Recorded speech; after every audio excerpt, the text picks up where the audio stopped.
It was a cold night in March 1964. Kitty Genovese, a young woman living in New York City, was walking home from work.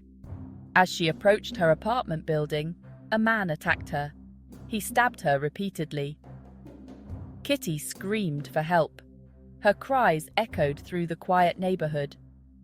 Lights flickered on in nearby apartments. Windows opened. People looked out into the darkness. But nobody came to help. For over 30 minutes, the attack continued. Kitty's attacker even left the scene and returned to stab her again. Finally, someone called the police. But it was too late. Kitty Genovese was dead.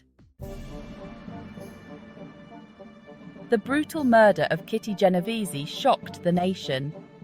How could so many people witness such a horrific crime and do nothing? The answer lies in the bystander effect. Individuals are less likely to help when others are present. Responsibility gets divided among bystanders.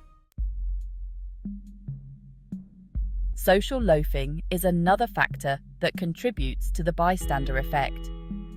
This refers to the tendency for individuals to exert less effort when working in a group than when working alone.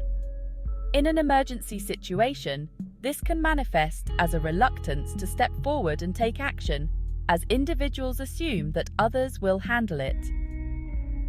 Fear of embarrassment also plays a role.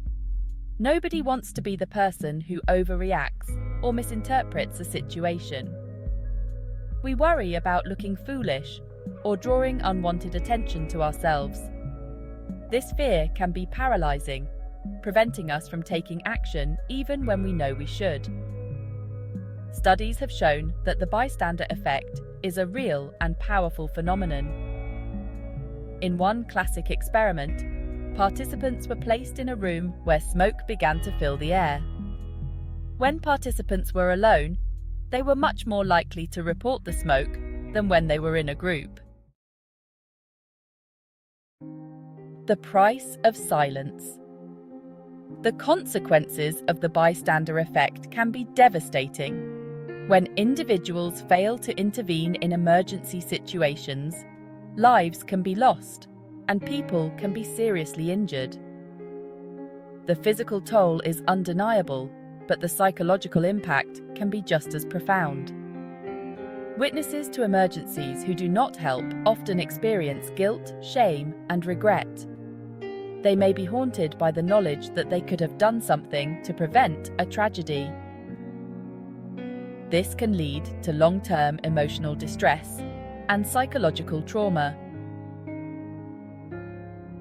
The bystander effect also erodes our sense of community and shared responsibility.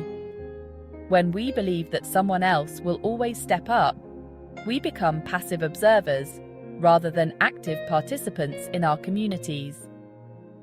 This can create a climate of apathy and indifference, making it less likely that anyone will receive help when they need it most. You can make a difference.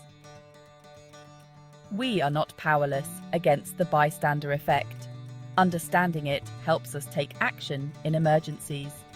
Awareness and education are key. Talk about it openly. Every individual can make a difference. Don't assume others will help. Step up and take action. Call 911 or ask for help. Doing something is better than nothing. Your actions may save a life.